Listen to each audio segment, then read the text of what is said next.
কবি অর্ণব পান্ডার লেখা রুমির চিঠি।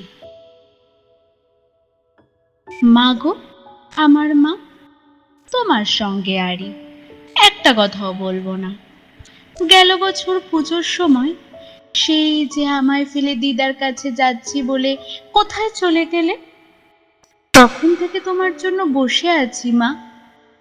এবার পুজোয় আসবে তো ঠিক? সত্যি বলো না। বাবাটা মা এতই বোকা, কিচ্ছু জানে না।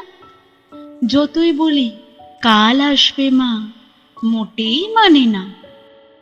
আমার জন্য ভেবো না মা, আমি ভালোই আছি। কদিন আগে বাবার সঙ্গে গিয়েছিলাম রাঁচি। বিল্টু মামা, চুমকি মাসি খেলনা দিল কত। আমি কি আর যত্ন করে রাখতে পারি অত? ফেরার সময় ঝুমঝুমিটা পুড়েই গেল ভেঙে। সত্যি বলছি, আমি না মা ভাঙিনি ইচ্ছে করে।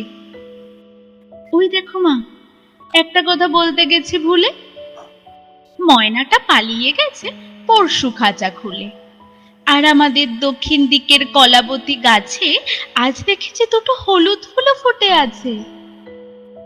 আবার পরে লিখবো, মা যাই, অঙ্ক কষা বাকি, নইলে যে তুমি বলবে পড়াতে দিস ফাঁকি। আসার সময় এনো একটা নতুন ঝুমঝুমি, তুমি আমার প্রণাম নিও। ইতি, তোমার রুমি।